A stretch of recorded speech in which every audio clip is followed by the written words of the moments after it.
you how complex P2P operations are a thing of the past for NHS Shared Business Services. We'll be hearing from Gareth McFarlane from NHS SBS, who's been through what some of you may either be about to go through or perhaps are already going through the process, and that's moving from a more complex way of working to something which is more automated. But as no doubt most of you already know, it's never quite as straightforward as that, and Gareth is here to help you to understand and overcome some of the potential pitfalls and challenges along the way, whilst highlighting benefits to be had. We'll also be hearing from Vishal Patel from TradeShift, who's going to give you some background into their solution and how it fits into what some of you are hoping to achieve and gain from your purchase-to-pay process. So before I hand you over to Gareth, let me just tell you a little bit more about your presenters today. Gareth McFarlane has been with NHS SBS for the last 10 years, including a 3-year stint as a head of e-procurement, and is now their service development manager. Gareth has often been described as being instrumental in improving the service level delivered to the NHS from the back office operations, providing vision, clarity, and a deep understanding of their P2P opportunities. And Vishal Patel's background as an industry analyst within practices such as Ardent Partners and Aberdeen has ensured a thorough understanding of market trends and needs. Vishal's been with TradeShift for 2 years and is now Head of Solutions Marketing, with responsibility for ensuring that organizations have the opportunity to discover how they can maximize on value and respond to their growing business needs. And as most of you know, I'm Ellen Leith, and I'm the editor of APM. Right, so just before we begin, here's a quick look at what we'll be discussing today. Gareth McFarlane is going to take you through the NHS Shared Business Services story and some of the key steps they took on the path to purchase-to-pay success. Specifically, Gareth will be exploring how to measure success and what those improvements look like, as well as how the organisation structured and implemented a new electronic processing system. And of course, none of that would mean anything at all without customer engagement. So he's going to highlight how that was achieved and give you some useful hints and tips to follow as well. Following Gareth's presentation, we'll also be hearing from Vishal Patel, who'll be giving you a brief introduction to TradeShift and how their solution has become part of NHS SBS's success. Okay, so before I hand you over to Gareth, this session is interactive, and you do have the opportunity to ask any questions that you have by adding them into the free text box in your GoToWebinar panel over on the right-hand side of your screen there. So if you type these in, I can ask Gareth or Vishal to address those questions at the end. And for those of you who are on Twitter, you can also join in with some of the issues raised in the webinar by tweeting to #AskAPM. Okay, so let me just hand you over now to Gareth McFarlane. Over to you, Gareth. Okay, thank you. Okay, good morning, everyone. I'll just start by, to paint the picture a little bit, I'll give you a bit of background to who SBS is and what P2P is, or what we see P2P as being. So,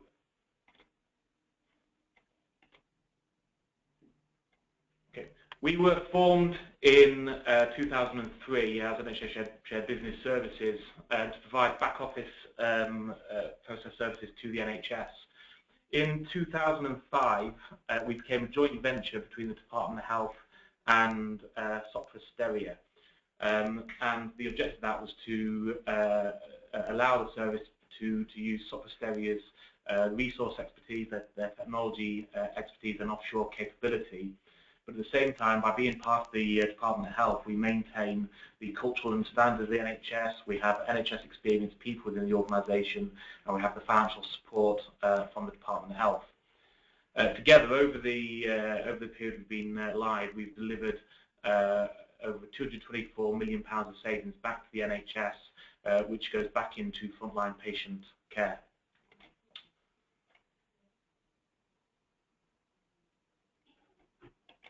Right, try move the slide.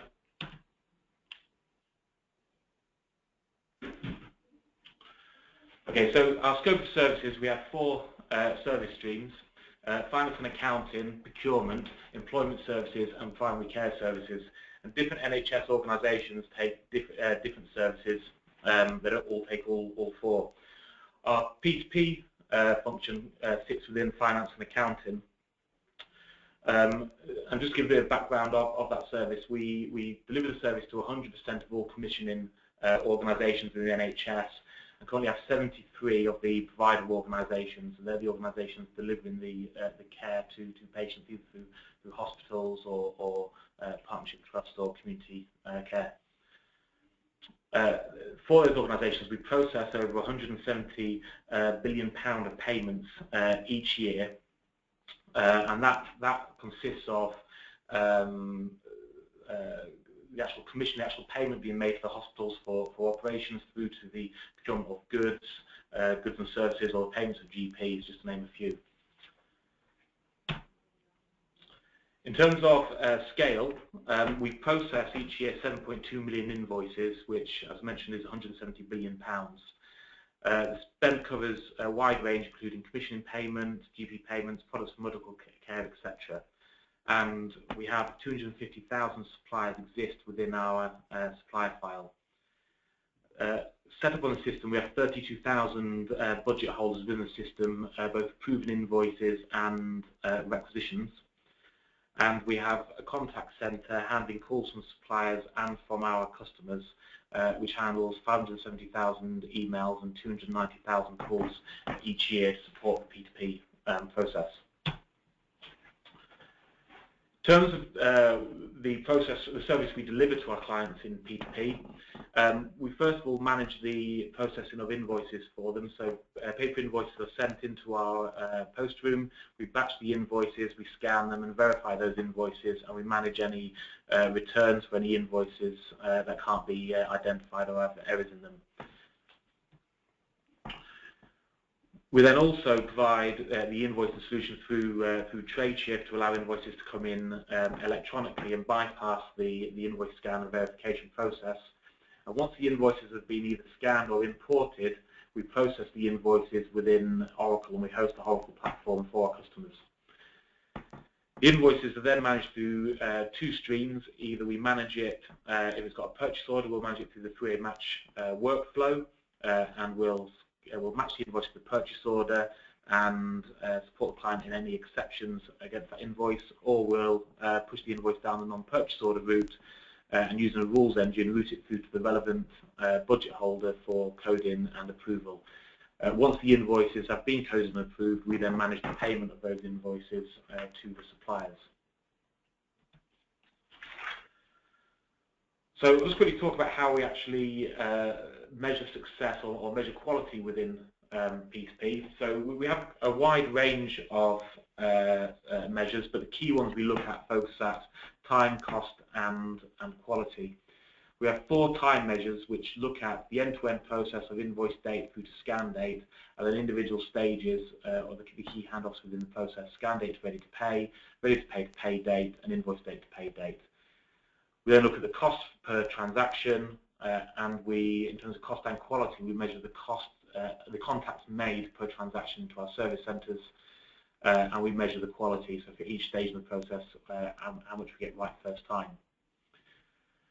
We then have a range of products across all of our processes, so a range of projects across our services to try and drive improvements against each of those measures. So we look at e-invoice, and e-invoicing helps drive improvement against many of those, but we've also gone down a very comprehensive lean journey. We also recognise you need to work with your clients and help your clients change and improve to see an overall improvement. And in some instances, we also implement new technology. However, we limit these to a small number at a time to ensure that we can deliver. So I'll start by talking through the lean process that we've gone through over the last few years. And we first of all implemented lean within our post room. And the first lean project just taught us how to measure activity within the post room and start to deliver improvement. And the first thing it showed us was, rather than looking at the post room itself, the process itself, look at the entire environment. And we first of all identified that users were walking around the post room quite significantly, either moving from the pigeonholes to the batching tables to the scanners. And we'd never really recognised this as being waste, as we'd only looked for the waste within the process itself.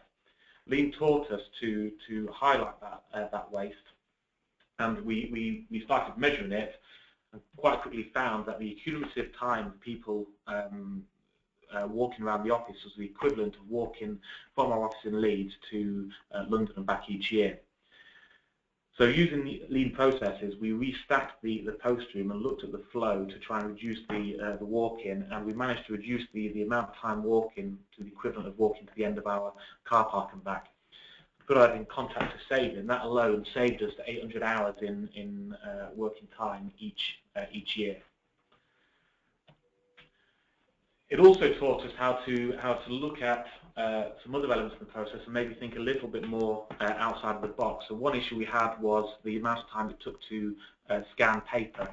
So feeding paper into our scanners took 2 seconds per page, and whilst this was going to the scanner, somebody was waiting for that paper to be scanned, but also it limited our ability. We could only increase our invoice volume at the rate the scanners could handle it without investing in additional technology, which would have been a big cost. So Lean just made us think about it slightly different, and we realised that actually just by turning the paper and reprogramming the scanners, we could handle the paper in landscape rather than portrait, and that reduced the scanning time by 0.2 seconds down to 1.8 seconds per page. That also alone, over a period of a year, saves us 400 hours per annum. So just by implementing simple changes, and amongst some other changes we implemented in the post room, as our volumes increased through more organisations joining NHS SBS, we would have needed 106 people in the post room to handle the current volume. But by implementing simple lean, we've managed to keep that number at less than 22 people in the post room at any one time. So once we'd learned that lean could drive improvements, we then looked at expanding our lean journey across the entire P2P. But instead of actually just implementing lean processes, we actually looked at implementing a lean culture which encourages the people doing the process to actually be looking for improvement. So the first thing we looked at was end-to-end P2P had a very large number of processes which through economies of scale we felt we were getting very good efficiency. So through verification, we could have a very large verification team who could handle large numbers of invoices at any one time. Lean taught us the principles of Tim Wood's 7 wastes, and we started looking at areas that we hadn't considered before, and started considering value stream mapping and looking at handoffs. And what it started to teach us was to start measuring that areas such as one team that specialises in an area might reduce its queue quite early in the day, and then spend 2 hours actually not with a lot of work to do because there isn't anything else coming in through the post, because post only gets delivered in the early hours of the day. It also taught us that an area dealing with a process only cared about its process from the point that invoice comes in to the point it leaves. It doesn't consider the invoice further down the chain. So if they're causing an exception to come in, a separate exceptions team at the end of the process is dealing with that, and the first team is only really interested in efficiency and time within the function.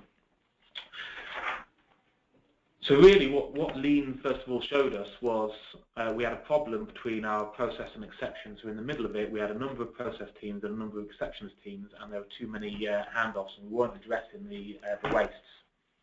So we realised we needed to move away from silos, and the first thing we did was move our process and exception into a single function. So what we moved to was the concept of pods. We implemented 12 pods across our full P2P function that consolidated all of those functions, so verification, AP returns, duplicate checking, invoice matching, PO matching, and so on, were all contained within a single team with one team leader against each individual pod.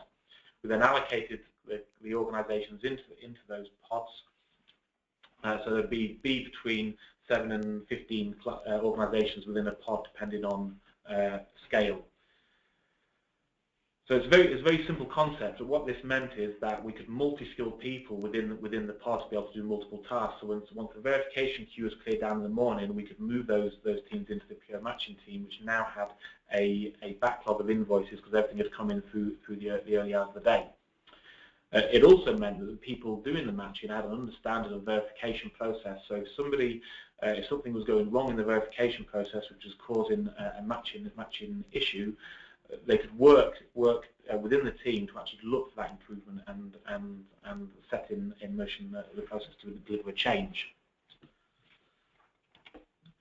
Through implementing Lean, we quickly saw improvements, and the voice of the customers came to us and agreed with those improvements. And we saw that the biggest one there, a reduction in the invoices being sent back to the supplier because there were fewer exceptions taking place. We also saw reduction in invoicing correctly sent to the dummy supplier queue, reduction in client queries, improvement in our average scan date to available date, and reduction in average holds per invoice. We also saw through the Lean deployment other efficiencies. So through simply changing the end-to-end P2P process, we made a 10% efficiency gain. We also saw a 3% reduction in customer contact. The Lean project also identified areas for small technology changes, and we were able to implement IT changes saving 3 to 5%. Further performance management uplifts saw a 3% increase as well. So we achieved a total of 19 to 21% efficiency just through our initial Lean implementation and through the deep dive. In terms of the lessons, the hints and tips that we've identified during our Lean deployment. First of all, we learned that we need to look at the existing processes and make sure they're functioning correctly. One mistake that we did make is we put the pods together before making sure that each of those functions, the pure matching and verification, etc., were functioning as they should function. What we should have maybe done is review those first, look at what's happening, and then bring them together. One of the most important parts of Lean is to expose your failings. Too often it's easy to put in measures that you want to demonstrate or where you are doing well and set yourself an improvement to improve on the good things. Lean teaches us to set ourselves targets that are difficult to achieve and measure those and present those on a board that's visible to everybody. If you don't expose your failings, you can't actually really improve. Certainly through the 7 waste, we realised that silos are a problem, so align your functions and break those silos and ensure that the end-to-end process is working as one function and not as a dozen different teams. And the final part of Lean is to drive the improvement. Don't expect external people to drive the change. Your people know best how the process should work, what works well, what doesn't well. So nurture your people to be able to review those measures and advise or recommend changes themselves. Okay. So once we completed our Lean process or project, once we'd implemented it, we also needed to look at technology to try and improve. We knew Lean could only take us so far, and running in parallel, we need to improve the technology. So we looked at moving towards electronic processing for invoices, and we went out to market and we engaged with TradeShift to deliver us an e-invoicing service.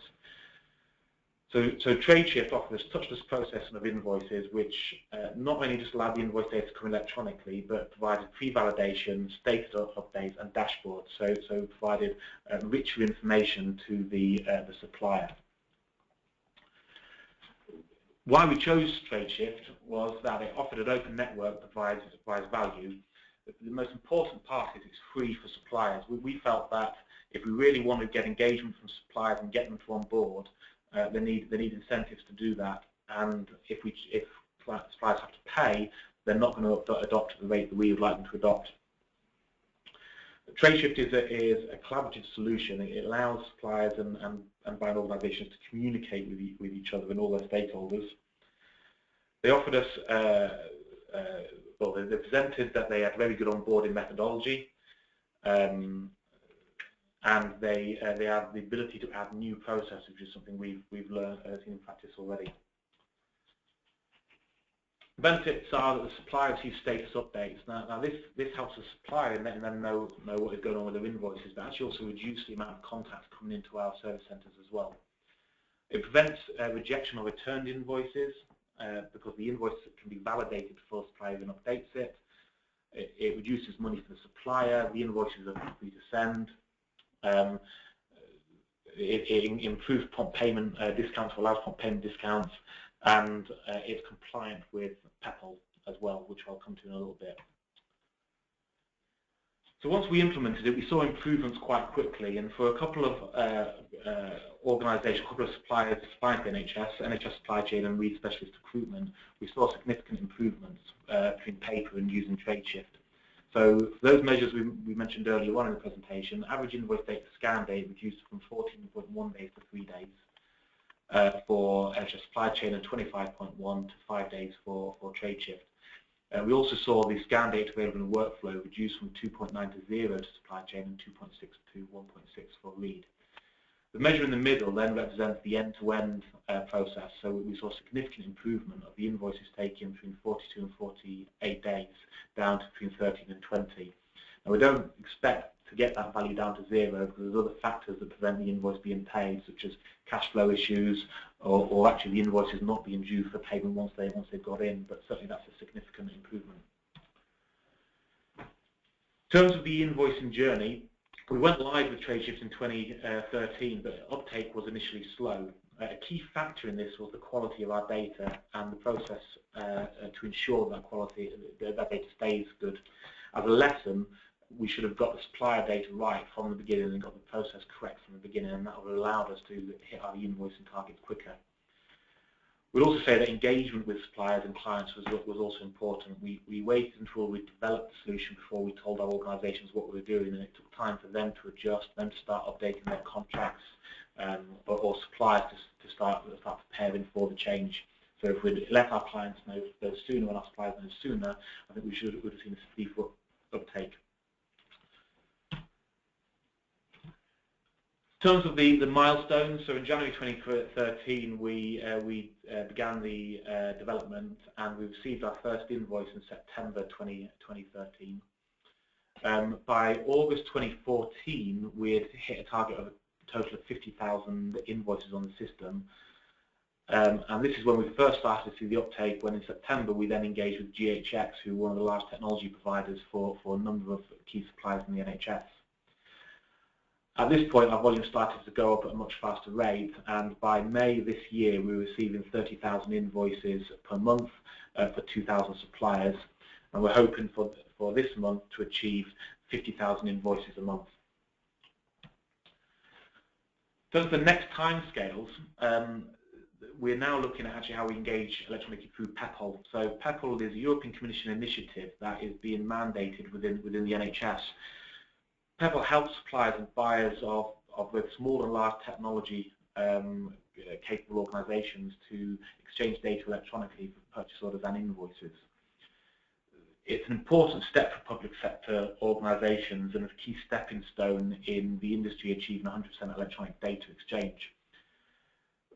TradeShift, or the founders of TradeShift, helped build PEPL for the European Commission, and along with our other technology partners, GHX, have enabled us to be PEPL ready without major technology projects. And actually their platform is easy to use by all suppliers, so suppliers can be compliant with public sector technology changes without large investment. So again, the lessons, hints and tips regarding technology is the first thing, and probably the most important thing, is tidy your data before you start any project. Make sure your data is correct before you do anything. It's important to engage with customers and suppliers. Quite often it's easy for organizations to wait until you've done the technology development before you engage with people, but if you're going to rely on those people for the success of the project, make sure you've engaged with them and let them know what's going on in the earliest opportunity. Concentrate on a small number of technology projects at a time. We have found in the past, if you try and deliver too many projects at once, you risk not delivering any of them on time. Focus on your key projects and put all your resources behind that. And help your stakeholders adjust to change as well. Don't presume they'll just be able to adapt to it straight away. Put in the processes to support them. So as well as lean and as well as implement technology solutions, we recognised we needed to work with our customers also to help them improve and progress. So we run client engagement calls with our clients, and as part of this, we look to understand our individual client pain points and what are their objectives as an organisation, and we support them in presenting this information through easy-to-read dashboards. From that, as we have a shared service centre, we can compare their information against other organisations and provide them rankings to let them know where they're good and where they're bad, or where they should focus on delivering improvements. We can assess that data to identify any trends, so whether it may be types of purchase orders, suppliers, any particular users that may be having a problem, any processes on our own end that may be causing areas of pain. And then we can agree action plans of how we're going to improve all of those over time. Okay. In addition to those action plans, we recognise that our organisations need support in implementing some of those changes. So we have a client performance team. And that client performance team both deals with implementation, so delivers projects on client sites. We also have that expertise, but we've developed within that a training and process improvement stream. This team is all about enabling good F&A practice within each organisation. We do analysis of the organisation to identify where there are gaps in training. We can deliver training, and we also ensure they've got training sustainability, so that going forwards they can train new starters or they can do refresher courses through the year without our support. So in terms of what that team consists of, or the focus of that team, it's firstly about reducing issues within the operations. We look at the operations to see what are their common issues and see if we can go in and actually improve upon those. We drive process efficiency, trying to prevent rework by the organisations and removal of any unnecessary tasks that they do that might not be necessary. We also look at the redesign of processes to allow redirect of valuable resources, again freeing up staff to do more frontline care. And then looking at the users themselves, so making sure they're skilled to perform the roles that they are doing and skilled to use the SPS system, that they know how to use Oracle to in the most efficient manner. So we're looking at your users. The first thing is make sure you understand your client and their objectives and pain points. Look at what they want to measure, help them measure it, and expose any opportunities to improve. You need to go in and embed best practice across the client organisation, make sure they know what best practice is, and help them deliver best practice across their organisation, and ultimately reduce the need for users to contact you, make them sustainable so they don't need to come through to you for help. So just to summarise all of those again, for lean, it's important to look at all of your processes in detail, expose your opportunities, align each of your teams so they don't work in silos, and nurture your users to deliver change. We'll implement in technology, ensure that your data is tidy, engage with all your stakeholders at the earliest possible stage in the project, concentrate on a small number of projects, and help your stakeholders adapt to the change. And look at your clients to understand what they want to measure, what their pain points are, what their objectives are. Show them how they can identify potential improvement, embed best practice within the organisation, and reduce the need for that organisation to contact you. So that concludes it. I'll now pass over to Vishal from TradeShift, who will expand a little bit further on the TradeShift e-invoicing solution.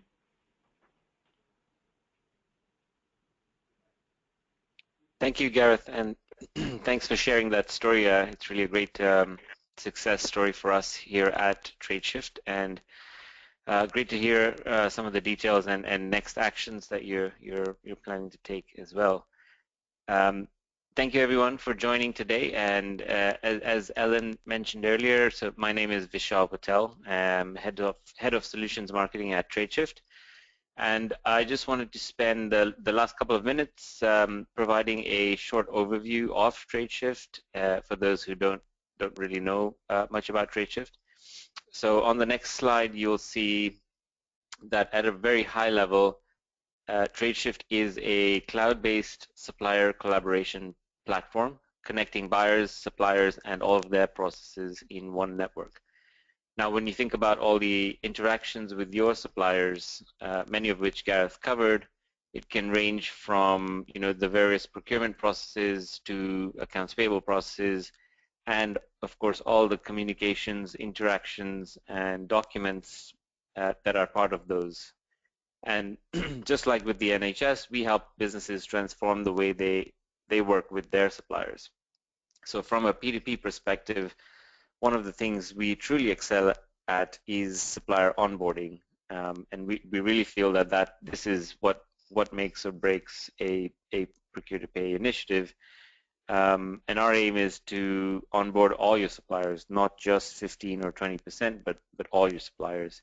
And we do this through some very innovative methods, but at a basic level, we ensure that there is value for suppliers to join a network so that they can submit e-invoices. And one of those values, for example, is no supplier fees for e-invoicing. Another core differentiator of TradeShift is our powerful platform, and it really is a true platform that enables customers and other third parties to build apps on top of. So for our customers, this makes it very easy to extend the usage of TradeShift into new areas. So for example, we'll be announcing a new sourcing app shortly, and we've already announced apps in the early payment areas, for example, Citibank for supply chain finance, or a company called C2FO for dynamic discounting.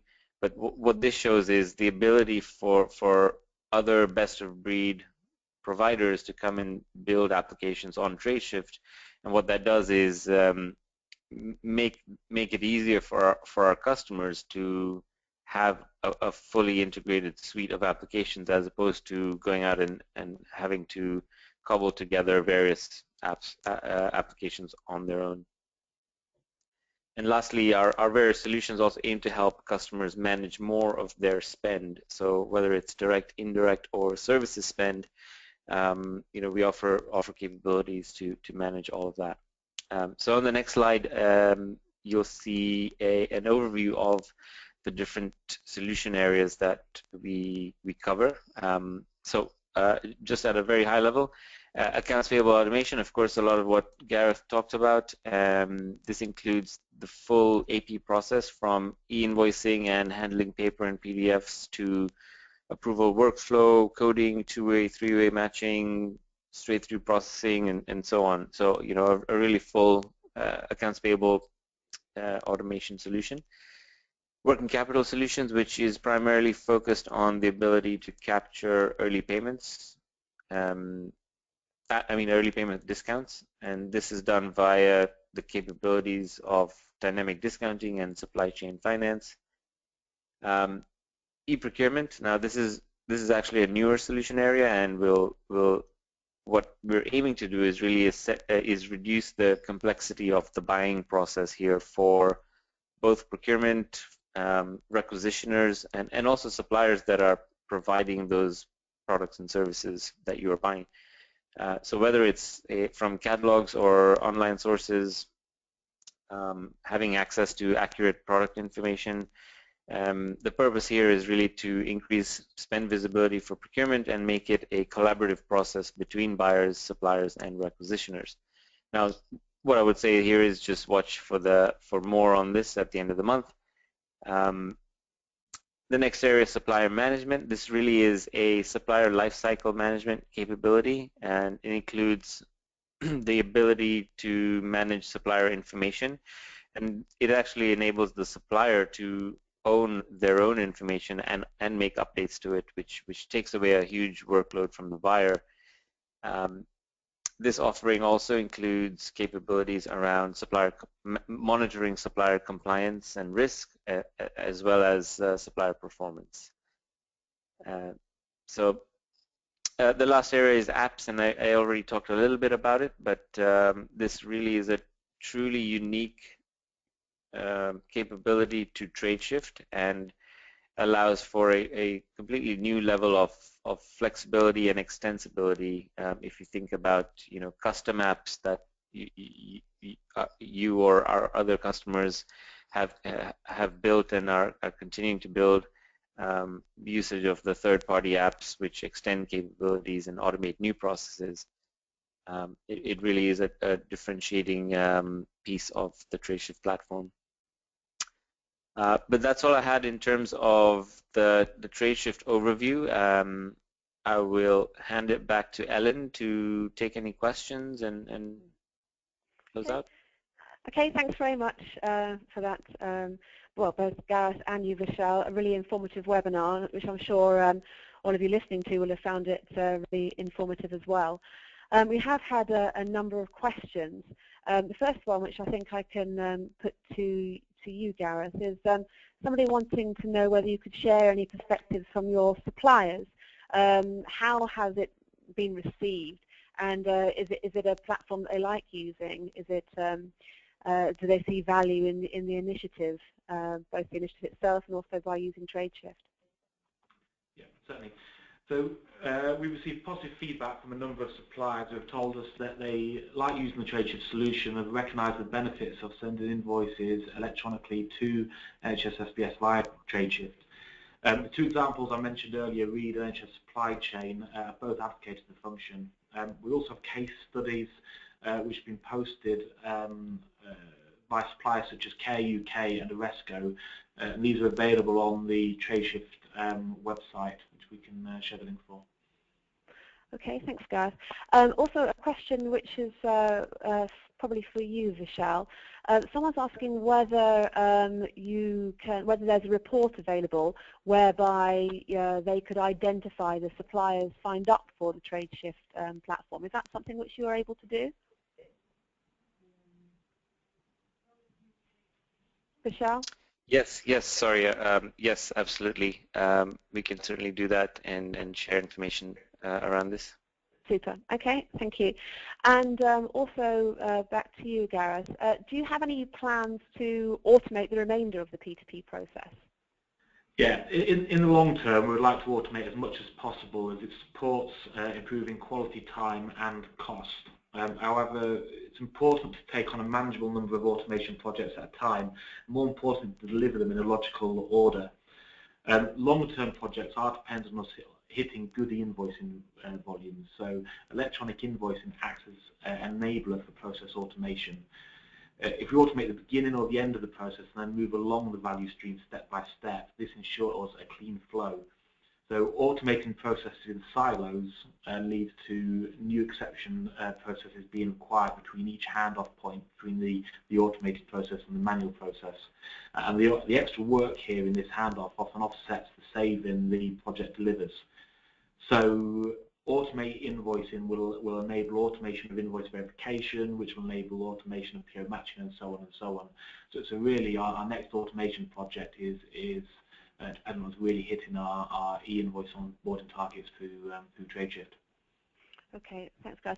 I think we'll take one more question. I know there's been a number of questions, and we will get back to everybody. But we'll just take one more question for you, Gareth, which is, do NHS SBS have a service level agreement with its clients to meet set payment targets?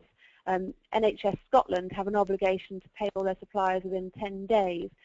Do you have any obligations along those deadlines?